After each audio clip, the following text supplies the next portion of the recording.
Hey, I'm Ryan Reynolds. Recently, I asked Mint Mobile's legal team if big wireless companies are allowed to raise prices due to inflation. They said yes. And then when I asked if raising prices technically violates those onerous two-year contracts, they said, "What the f*** are you talking about, you insane Hollywood ass?" So to recap, we're cutting the price of Mint Unlimited from $30 a month to just $15 a month. Give it a try at mintmobile.com/switch. $45 up front for 3 months plus taxes and fees. Promo rate for new customers for limited time. Unlimited more than 40 gigabytes per month. Slows full terms at mintmobile.com. This episode is brought to you by Amazon Prime. There's nothing sweeter than baking cookies during the holidays. With Prime, I get all my ingredients delivered right to my door, fast and free, no last-minute store trips needed. And of course, I blast my favorite holiday playlist on Amazon Music. It's the ultimate soundtrack for creating unforgettable memories. From streaming to shopping, it's on Prime. Visit Amazon.com/Prime to get more out of whatever you're into.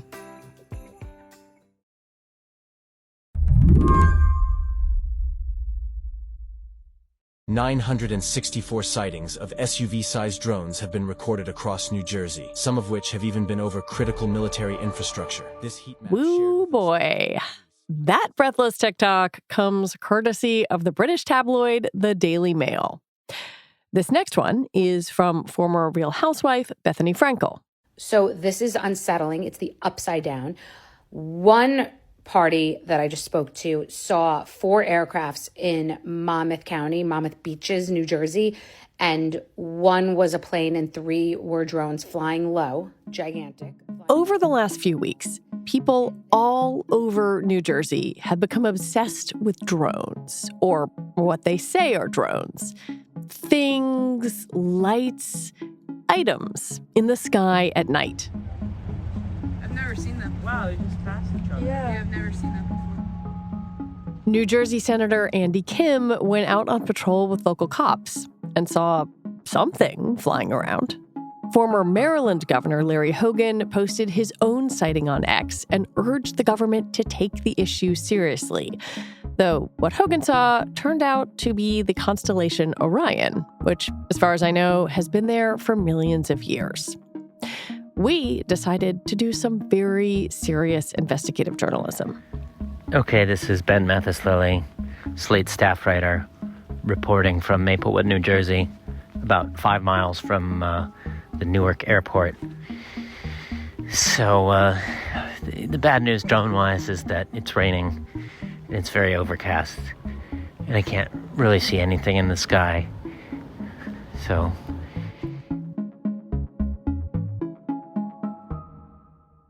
various government agencies have repeatedly said that nothing dangerous is happening. Nevertheless, there have been reports that people are now sending up drones to check on the supposed other drones. On Thursday, the FAA issued a temporary flight restriction banning drones from flying over, quote, critical New Jersey infrastructure until mid-January. In light of all of this, we wanted to understand what makes it so easy for lots of people to believe that something nefarious is going on. So I called up the best aviation journalist I know. Jon, can you introduce yourself to our listeners? Absolutely. I'm Jon Ostrower. I'm editor-in-chief of The Air Current.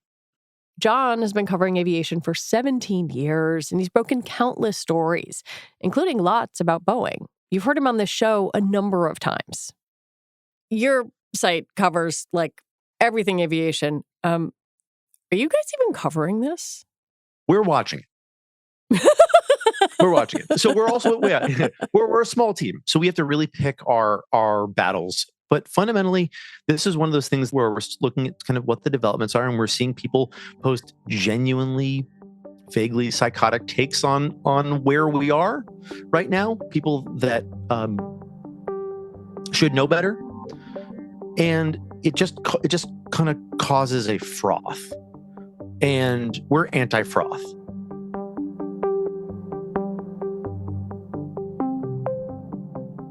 So today on the show, no froth, no conspiracies, and some actual answers about what people are seeing when they look up. I'm Lizzie O'Leary, and you're listening to What Next TBD, a show about technology, power, and how the future will be determined. Stick around. The truth is out there.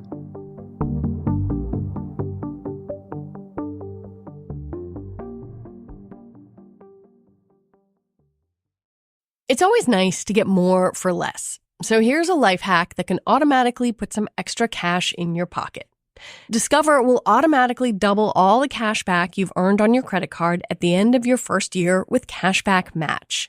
So you could get some money for this holiday season and get more next holiday season. It pays to Discover. See terms at discover.com/credit card. Running a small business means you're wearing a lot of hats. Your personal phone becomes your business phone, but as your team grows, that's impossible to manage. That's where OpenPhone comes in. OpenPhone is the #1 business phone system. They'll help you separate your personal life from your growing business. It's affordable and easy to use. For just $15 a month, you get visibility into everything happening with your business phone number. OpenPhone works through an app. They use AI-powered call transcripts and summaries, and if you miss a call, automated messages are sent directly to your customer. Whether you're a one-person operation and need help managing calls automatically, or have a large team and need better tools for efficient collaboration, OpenPhone is a no-brainer. Right now, OpenPhone is offering 20% off of your first 6 months when you go to openphone.com/TBD. That's openphone.com/TBD for 20% off 6 months. Openphone.com/TBD. And if you have existing numbers with another service, OpenPhone will port them over at no extra charge.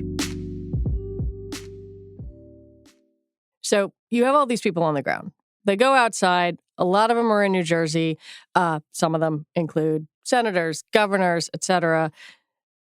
They are speculating about what drones, in their words, are doing all over the East Coast. You are not concerned. Tell me why. I think it's important to remember that the sky has changed in the last 10 years. We spent a lot of time inside. Yes, the pandemic, yes, all of that. We spent a lot of time looking down at our phones, we're distracted by what's going on around us. Just, living life. And so when people look up and they see things happening around them that may be either unfamiliar or they just haven't spent a lot of time realizing that the sky also does play tricks on you in terms of perception and depth perception and angles and all kinds of different things. So what happened in the last 10 years? So number one, there are a lot of drones. Like commercial drones, like what you can get for under $1,000, way under $1,000 to fly in your backyard, is really incredible. Battery technology has allowed that to happen. Quadcopters. There's been initial delivery trials with Amazon in various parts of the country, actually delivering small parcels, and there's been a huge push in that direction. So the sky at a low altitude is more crowded. But when you kind of step back from that, you go way up high. The other thing that's happened is there are like 6,000 more satellites in orbit than there were, like 5 or 10 years ago. And yes, Elon Musk and Starlink was where that kind of happened. Oh my God, there's always an Elon Musk angle. You know what? Here we are. But it's true. 6,764 Starlink satellites in orbit as of a few weeks ago, which is an incredible number. And by the way, that's like doubled the number of satellites. There is a space economy that's being created. But here's the thing. Putting 6,764 Starlink satellites in orbit also changes what the sky looks like. They are flying around in, what these call them trains, effectively, of satellites that are going around the Earth at again, orbiting once every 90 minutes. And there are just thousands of them. And so it drives astronomers crazy because we're now putting pollution and light pollution in front of, the sky and the incredible universe that we exist in the Milky Way galaxy. But it's also changed what we see. And so that's at a really, really high level. I think a lot of people are seeing those for the first time and realizing that the critical mass of satellites that are now in low Earth orbit is beginning to affect the view and also our perception of what's going on up there. And I would just add one more piece, which is that the number of flights and the amount of flying we're doing since the pandemic has not only rebound, but it's actually more than where we were before. So in a place like New Jersey, which yes is in the middle of probably one of the busiest air corridors in all of the world, you're also just going to see more airplanes. So you've got people basically looking at airplanes, satellites, and some drones. Yeah. And I know that the people are seeing drones, right? The question is, are they nefarious? Are they coordinated? Is there something more to all of this?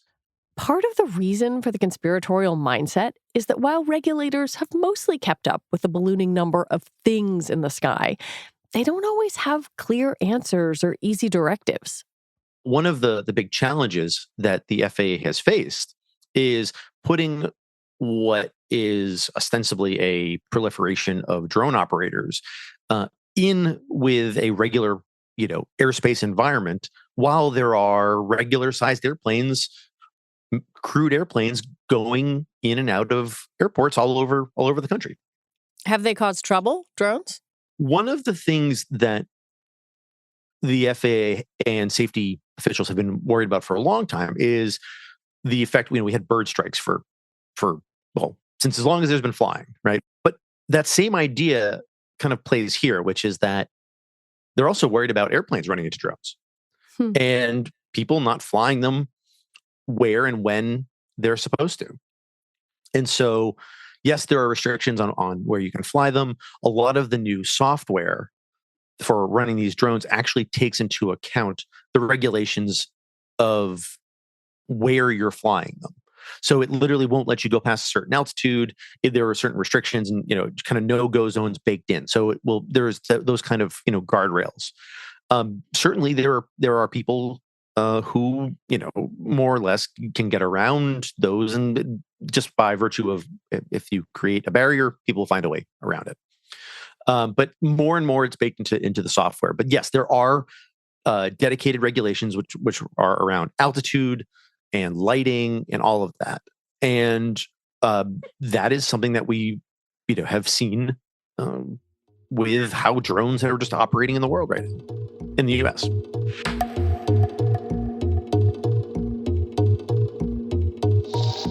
When we come back, guess what?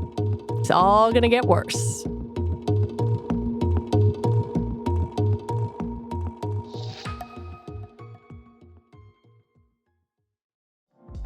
This podcast is brought to you by Progressive Insurance. Do you ever think about switching insurance companies to see if you could save some cash? Progressive makes it easy. Just drop in some details about yourself and see if you're eligible to save money when you bundle your home and auto policies. The process only takes minutes, and it could mean hundreds more in your pocket.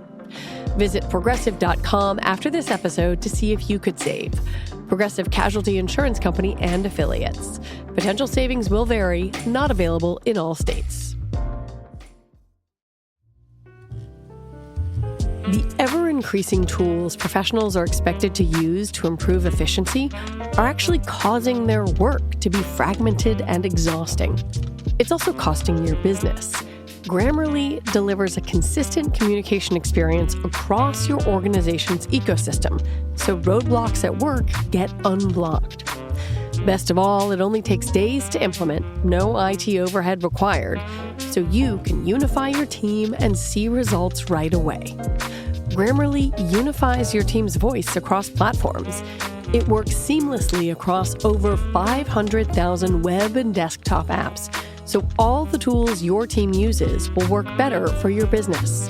When every word your team writes is clear, concise, and on brand, everything gets better.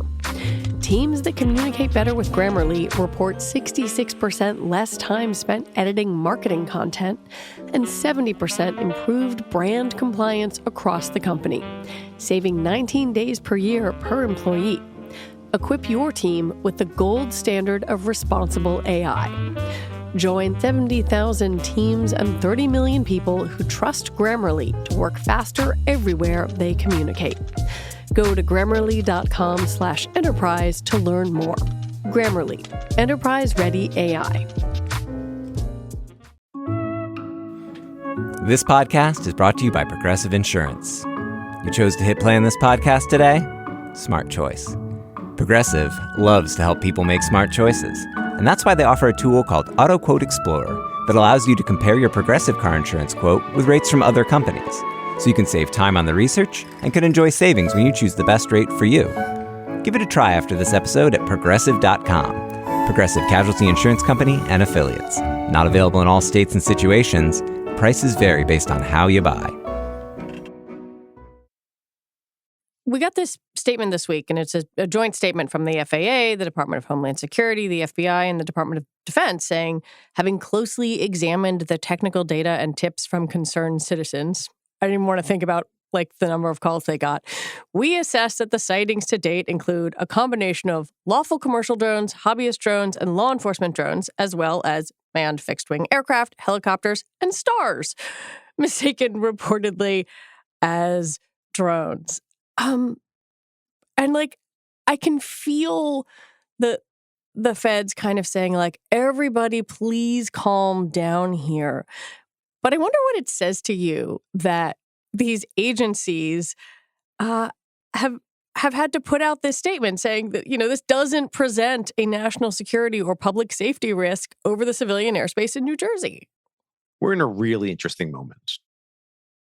People are seeing what they're seeing on the internet. They're seeing things that are either fabricated, misinterpreted, wholly false, and they're existing in an environment where there aren't as many trusted voices.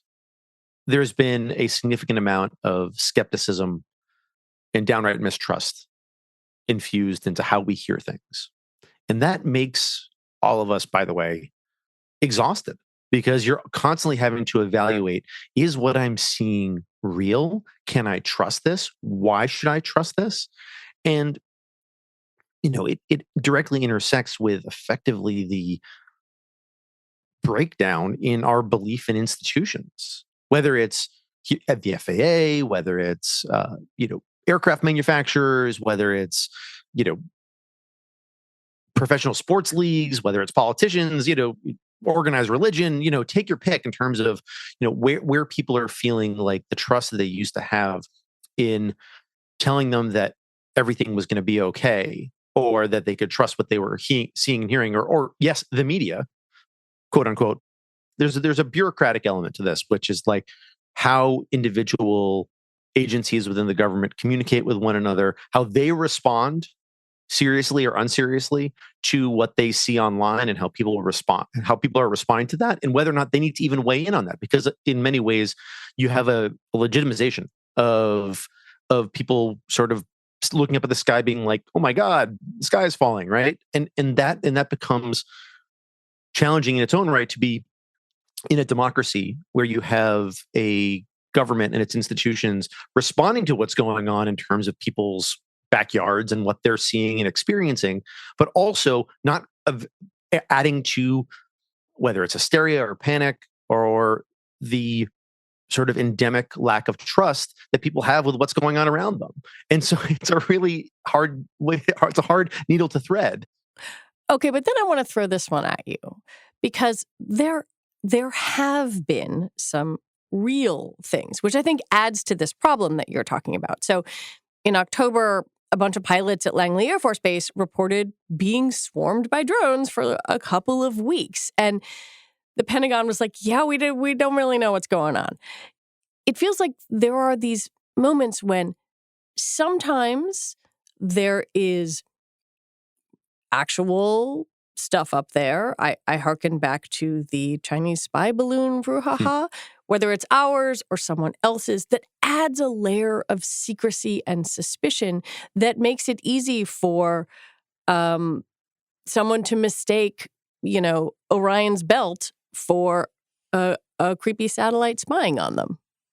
What's amazing is that we have access to so much information and expertise.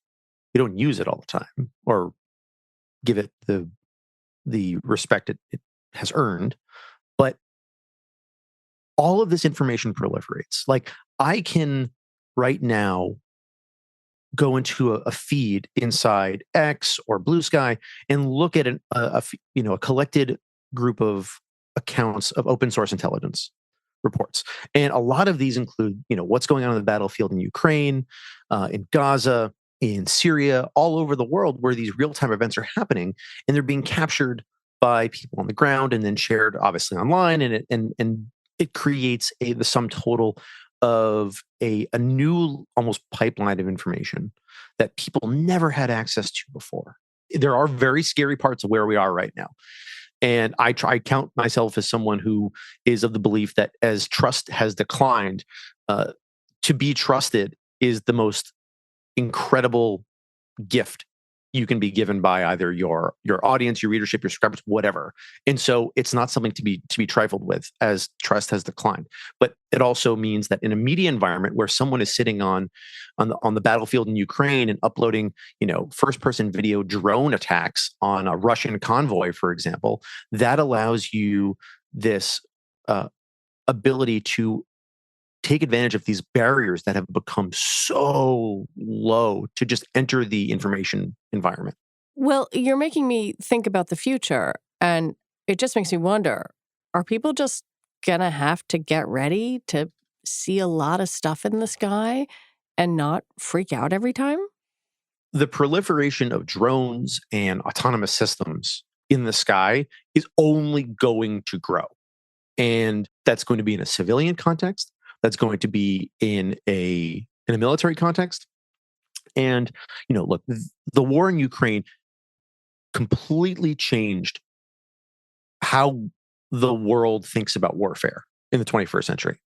The battlefield in Ukraine showed us that drones are going to be an integral part of that environment where effectively you can have not a quote unquote smart bomb, but literally someone flying a drone for under $500 a pop with a very improvised explosive on it and do a significant amount of damage. And there's not a lot you can do about that. What we're also seeing is the capability of actually being able to control these drone swarms in a really coordinated way, which is both incredible from a civilian perspective to see an alternative to a fireworks display, but also what that means for the battlefield of the future, or the battlefield of right now, actually.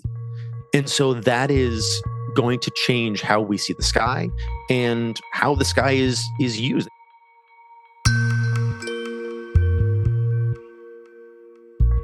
Jon Ostrower, thank you for being willing to come on and talk about this. My pleasure.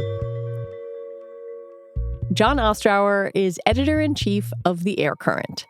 And that is it for our show today. What Next TBD is produced by Evan Campbell, Patrick Fort, and Shayna Roth. Special thanks to Ben Mathis-Lilly. Our show is edited by Paige Osborne, and Alicia Montgomery is vice president of audio for Slate. TBD is part of the larger What Next family. And just a heads up about that, our friends at What Next have a fun little holiday treat for all Slate Plus subscribers. Mary Harris decided we needed to cap off this year with a little karaoke party. My karaoke anthem is in there, so I recommend it. So if you're listening to this episode in the What Next TBD Plus feed, head on over to the regular What Next Plus feed to find today's bonus episode.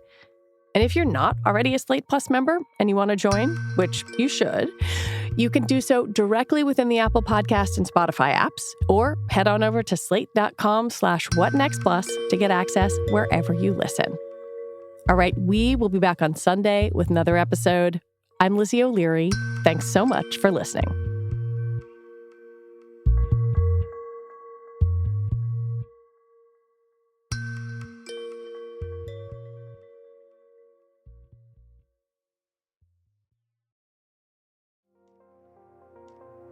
Hey, Slate listener. This is Mary Harris from over at What Next, Slate's daily news podcast. I'm here to remind you that at Slate, we are here to help you make sense of what comes next. With Slate Plus, you'll get unlimited access to the tools you need to navigate this moment. That includes exclusive episodes of Amicus, which unpacks the legal battles shaping our future, and Political Gabfest, where the biggest questions about our political landscape are tackled with depth and a sense of humor.